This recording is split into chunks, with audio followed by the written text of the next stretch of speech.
This war is stupid for many reasons. We have a guy who spent the last 30 years cosplaying Cato the Elder but with Iran instead of Carthage. And there is a guy who thinks Putin will peace out just because Putin called me a genius, by the way. Vladimir Putin said Donald Trump is a genius. And the Japanese were US allies during World War II, and allies should at least warn the other ally before attacking him. Then we have a guy, okay, we don't, he's dead, so we have guys? The president says they are sorry, the military says they are not, and the foreign minister claims that he's the only one with internet access because Because I'm the voice of Iranians. Even crazier is that the dysfunctional mess of a state is winning simply because the genius guy went in with spirits high, but then learned that you can have those things called casualties during the war, and now he's trying to get off because midterms are coming and shit. Then there is a single Kuwaiti Hornet that shot down more American jets than the entirety of Iran's anti-air. Just absolute cinema. But even in this stupidity there are lessons to be learned. Lesson 1 is that war is politics by other means, as one wise German man said long ago. Originally it meant that wars are not waged for honor, love of battle or whatever, but to achieve broader political goals of the initiator, like acquiring a new region to gain more taxes. Those guys from Sweden took it so close to heart that they even made Clausewitz the base of most of their games. But today we can add another dimension here. The way war is waged is determined by the internal politics too. When Clausewitz wrote his book, pretty much all nations on earth were ruled by one person. Today we have liberal democracies where all adults can vote, hybrid regimes where all adults can pretend to vote, classic personalist or partisan authoritarian regimes which don't even pretend their people can vote, and many more. And the number of people who can influence the political system defines how the nation wages war. Let's take the modern liberal democracies. People generally accept dying only for an obviously worthy cause. Average Joe from Ohio can understand why he should be drafted if someone attacked the US proper, but he will be skeptical towards the domino theory or Iran's getting nukes tomorrow, because those are not obvious even if not necessarily wrong. People in democracies can even question whether the voluntary professionals can be sent out, not just forced draftees. So when a truly democratic government wants to go to war, it must either be sure that the people will support it wholeheartedly, or that it 100% will be quick and decisive. The genius somehow forgot to check either of these boxes, or he was betting on the second one too much, probably because the only thing he's not too genius about is how a non-democratic system works. Hybrid or authoritarian regimes are more war tolerant, just like in Hoi 4. They don't care about the people in general, but the electorate, a close circle of top enforcers and bureaucrats. As long as those are satisfied, they can wage wars for a long time. And if a democracy can peace out just because its people got tired, non-democracies mostly fight to the last possible moment. Of course, even in autocracies, the people have some weight, especially if it's a relatively developed, maybe middle-income country, and the enforcers themselves aren't ready to kill their compatriots, like how the USSR left Afghanistan or how the Portuguese army outright started the 1974 revolution. But those are exceptions and not the rule. That's why I believe Iran is winning, even despite getting wrecked militarily. The core of their regime, the Revolutionary Guards, remain loyal, and while the rest of the country isn't in the best shape, from the standpoint of Ayatollahs, it's an acceptable outcome. Even if tomorrow Israel nukes half of Iran, the regime would just thank Netanyahu for cementing its legitimacy, just as Mao Zedong thanked the Japanese for attacking China because it hurt the nationalists more than the Reds. I'm not joking, there's an entire Wikipedia page about it. Fanatically ideological regimes seldom care about the country itself. It's their version of that country they want to preserve. As long as the guards prevent internal dissent, and they are willing to kill thousands of people for it, and the coalition, which is afraid of even putting ships in the Hormuz, isn't putting boots on the ground, they can focus on making the war too costly for their opponents. Just as Vietnam or Afghanistan waited out their adversaries, so can Iran, except it also has a hold on a good chunk of global oil supply, which is a deterrent far more potent than simple asymmetric warfare. So have a resilient regime and you can't or really don't war to conduct a ground operation. Maybe you can bomb them into oblivion then. Well, that's the second lesson. Air forces alone don't win wars. They just don't and never did. Ever since this Italian dude said something like, "Bro, just bomb them really hard and they will surrender." Many airheads have tried to follow his doctrine with little effect. Probably the only pure air campaign that achieved its goals was the NATO Yugoslavia bombings, but the said goal was also very limited, just Serbia's withdrawal from Kosovo. Forcing the enemy to surrender or changing the regime is impossible with airstrikes alone. See the Allied bombings of Germany or Japan, the American bombings of North Vietnam, or the current Russian strikes against Ukraine. Both Germany and Japan required either boots on the ground or a naval blockade or combination of both in the end, and North Vietnam became just Vietnam. And I won't even start about the Russian strikes. When a drone crashes into a residential building, the people don't start pleading their government to surrender, but feel even more hate towards whoever launched the drone. That's why Ukrainian morale didn't change, even though the Holodomor was so intense that some people froze to death. Air forces offer powerful support to the ground troops, but they can't control territory. People subject to bombings hate the bombers more than they pressure their own government to surrender, and the destroyed industry can mostly be repaired. See how German military peaked at the same time the Allied bombings did. The coalition in the Iran war doesn't have any boots on the ground. Even if we forget about the regime change, neutralizing the Iranian military industry is a grand task that would require continuous effort, constant recon and many bombs. This war was supposed to be a weeks, maybe a couple of months long campaign. So basically the coalition was betting on Iran surrendering or collapsing, because otherwise you will need to bomb Iran continuously for years, not only to fully destroy the existing facilities, but to prevent the repair or construction of the new ones. So yes, air forces don't win wars all by themselves, and this purely air operation was doomed to not achieve the political goals from the day one. But there is a surprising complication where air forces are actually better than any other military branch. Lesson 3. Anti-air is overrated. The war in Ukraine made people believe two things: that tanks are overrated and that planes are overrated too. I can't fully agree even with the former, but the Iran war proves the latter to be a certain mistake. The Russian air force's struggle in Ukraine seems to be yet another skill issue of the invaders, not a fundamental limitation to aviation as a branch. There is no credible data on the air defenses Iran had, so we can't compare it to Ukraine to understand whether the initial chances were different, although Iran had certainly more aircraft. Technologically, Iran claimed to be even more advanced, having S-400 and HQ-9 analogs, while Ukraine had only Soviet, literally Soviet, not even modernized, systems before 2022. But what can be said with certainty is that the Russians didn't even try to suppress Ukrainian anti-air initially. While you can find dozens of videos of Iranian SAMs being destroyed by an aircraft, 99% of early war Russian videos featuring hits on Ukrainian SAMs are about artillery or even ballistic and cruise missile strikes, not air-based munitions, and certainly not about anti-radar missiles. This isn't surprising. The Soviet doctrine tasked the Air Force with denying NATO air superiority and sometimes providing support to ground troops. The Western militaries, on the other hand, developed it more autonomously with hopes to achieve strategic goals too. And while today the Air Force alone achieving a strategic victory is too unrealistic, the preparatory step of cleaning the way with seed and deed proved to be very useful. Western air forces emphasize air defense suppression with massive salvos of both fake and real munitions, accompanied by radar hunting missiles like HARM, and this allows them to turn the tables. The SAM system, with its lower visibility, terrain familiarity, and other home field advantages, is supposed to be the hunter, but against the Western Air Force it more often than not becomes the prey. Basically, the best way to lose an anti-plane system is to put it against a Western-operated plane. It sounds stupid, but just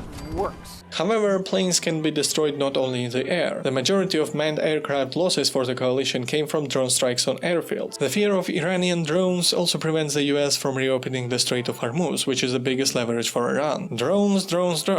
I wish there were a friendly nation that has vast experience in successfully dealing with Iranian drones. Lesson 4. Cooperating with allies is good. By the way, that's the same nation that Genius is trying to sell off for the second year in a row. Maybe he wants to become a super genius or otherwise gain promotion from Putin, or he understood keep your friends close and your enemies closer to literally, I don't know. What I do know is that Ukraine has undoubtedly more cost-effective and proven solutions to the drone problem than any Western aligned nation. And the cost when it comes to drones is everything. According to some leaks, Ukrainians offered their assistance before the Epic Fury, but were dismissed, and their help was accepted only when shit hit the fan. I was skeptical about it before, but after the same sources said that the Genius administration didn't even factor in the Hormuz blockade, I believe it in 100%. Such stupidity is expected from the Genius. I guess a lot of American and Middle East servicemen and civilians thank Ukrainians for not taking an entire years of Genius tantrums too close to heart, and all that while their nation needs the same anti-drone capability they offered the US. However, the other allies aren't as forgiving. Europeans were essentially left alone to deal with Russia. The Greenland BS almost destroyed NATO before, but now the alliance is in real danger because the Genius doesn't want to lose his sailors, but is okay with risking European lives despite not even informing the old world of the upcoming operation. Probably the reason for requesting European help is to employ their large frigate force instead of the more valuable destroyers the US has. But it's only natural that after all the disrespect and cold shoulder that Genius gave the Europeans, they aren't rushing to help him. The Arab allies are kinda there. They provide bases and are ready to continue the war, but their forces don't participate in offensive operations even though they are quite numerous and advanced. Overall, it seems that the nation that received the worst treatment of them all also helped the most. Probably all the allies except the Arab ones could have helped more if the Genius didn't act like he's the only one holding cards and all others should lick his arm. If the US didn't antagonize Europe and continued to help it in Ukraine, most Europeans would have likely considered themselves obligated to help in return. Even if you believe that your allies are free-riding, it's still smarter to keep good relations with them, because they can provide expertise you may lack, and they add at least some additional power, even if it's not as much as you hoped. The US surprisingly didn't learn much from the Ukraine war, so Ukraine provided anti-drone capabilities. The US failed to produce frigates, so they could have borrowed the European ones, if not for the Trump's idiotic diplomacy. But instead the US went into a war Americans didn't ask for, and only the nation the genius is sabotaging since the start of his second term answered the call, while his so-called friend supports his enemies. Wow. Truly art of the deal. So, the final lesson. I'm not a fan of Ayatollahs in the slightest. The regimes that kills people at demonstrations sounds surreal in this day and age. But even if the attackers are somewhat better ethically, the decision to start a campaign without considering Iran's resilience, while also not willing to risk casualties, makes it a stupid action that only brings unnecessary suffering without achieving the goals that could have justified the misfortunes brought by the war. This video was made mostly before they announced ceasefire, but the initial leaks about the peace deal prove it to be relevant. Right now it seems like Iran's not surrendering quickly made the coalition agree to a compromise, with Iran getting economic benefits while ceding military capability. It's hard to say whether the US or Iran can be called victors without details, but one thing is certain, the US didn't achieve the maximalist goals due to political constraints. Militarily, the US absolutely can invade and topple the government Iraq style, but it would be a political suicide considering no one wants this war. And that's the final lesson. If you are a democratic leader, never go to a war that would require sacrifices when people don't want sacrifices. And the other lesson is that I probably shouldn't make this about ongoing events considering how slow I am. Anyway, don't forget to like and subscribe, and thanks for watching.